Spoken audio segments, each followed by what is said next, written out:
Budget আমার কাছে একেবারে গতানুগতিক বাজেট মনে হয়েছে। এটা গত বছর যা হয়েছে তার আগের বছর যে ধারাবাহিকতায় বাজেট করা হয়েছে ঠিক সেই ধারাবাহিকতা সেটাই রাখা হয়েছে। বাজেটের মধ্যে আমি বিশেষত্ব কোনো কিছু পাইনি।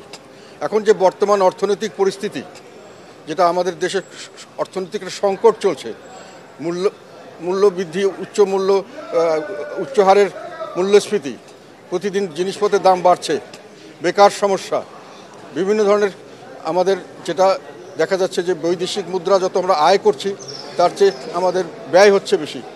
ফাইন্যান্সিয়াল অ্যাকাউন্টিং আমাদের নেগেটিভ হয়ে গেছে, রিজার্ভ প্রতিদিন কমছে এবং এইসবের ফলশ্রুতিতে আলটিমেটলি গিয়ে আমাদের টাকার অবমূল্যায়ন হচ্ছে ডলারের বিপক্ষে এবং ডলার আমরা সাফিসিয়েন্ট নিতেও পারছি না। তো এই যে একটা ক্রাইসিস চলছে দেশে, এগুলোকে উত্তরণের জন্য কোনো পদক্ষেপ বা কোনো উদ্যোগ আমরা এই বাজেটে লক্ষ্য করিনি। কয়েকটি বিষয় আমাদেরকে অত্যন্ত, ওনারা যেটাকে অর্জন বলছেন এবং ওটা জেনে গর্ব অনুভব করছেন, সেগুলো লজ্জার জিনিস এবং সেটা দুর্নীতির জিনিস। সেটা হলো বিদ্যুৎ খাতে ওনারা বলছেন 30,000 মেগাওয়াটের মতো ওটা উৎপাদনের ক্যাপাসিটি তৈরি করা হয়েছে, কিন্তু বাস্তবে আমরা দেখতে পাচ্ছি যে 13 থেকে 15,000 পর্যন্ত ব্যবহার হয়। 15,000 থেকে 16,000 17,000 হলেই লোডশেডিং করতে হয়। সারা দেশ এখন লোডশেডিংয়ে সাফার করছে। কিন্তু আমরা জানি যে এই যে 15,000-এর পরে যার বাড়ি কি 15,000, এগুলোকে বসিয়ে ক্যাপাসিটি চার্জ দেওয়া হয় এবং এটা আমরা কয়েকদিন আগে এটা দেখেছি যে ক্যাপাসিটি চার্জের নামে 1,37,000 কোটি টাকা দেওয়া হয়েছে এই সমস্ত প্ল্যান্টকে বসিয়ে তাদেরকে ক্যাপাসিটি বাড়িয়ে দেওয়া হয়েছে। সেটা নিয়ে বাহবা নেওয়া হয়েছে, বিরাটভাবে অনেক কিছু পালন করা হয়েছে, কিন্তু বাস্তবে ইলেকট্রিসিটি দেওয়া হয় নাই। ওই সব লোককে বিদেশি কারেন্সিতে বিপুল অঙ্কের অর্থ দেওয়া হচ্ছে। এরকম বিভিন্ন জায়গায় আমরা যে প্রোগ্রামগুলো ওনারা থ্রো করেছেন তাতে আমাদের মনে হয়েছে যে জনগণকে একটা ব্লাফ দেওয়া হচ্ছে, জনগণকে যেটা জনগণের ক্ষতির কারণ সেটাকে লাভ হিসাবে দেখে দেয়।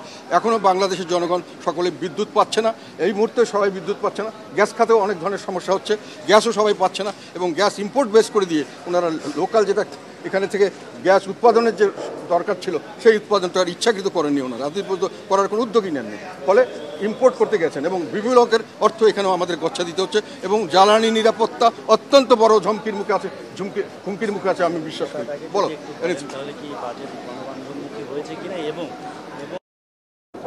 জনবান্ধব মোটেই হয়নি এবং জনগণের উপর চাপ তো আসছেই। আমি বলছি ট্যাক্স যেখানেই যত রেয়াত দেখ সর্বস্বভাবে আয় তারা বেশি করবার জন্য টার্গেট নিয়েছেন এবং বেশিরভাগটা আয় করবেন ওরা পরোক্ষ করের মাধ্যমে, যার ফলে সাধারণ জনগণের উপরে করের বোঝা বাড়বে।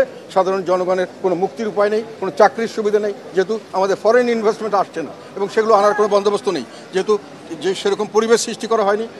আমরা বিদেশিরা এখানে এসে টাকা ইনকাম করে দেশে নিয়ে যেতে পারে না, তো বিদেশে কে আসবে? তা জবস ক্রিয়েশন হবে না। তো আমার যদি জিনিসপত্রের দাম উঠে, আমার যদি চাকরি বাকরির সুযোগ না হয়, তাহলে জনবান্ধব কীভাবে বলো? এইসব ব্যাপারে ওনাদের কোনো রকম কোনো দিক নির্দেশনা আমরা দেখতে পাই।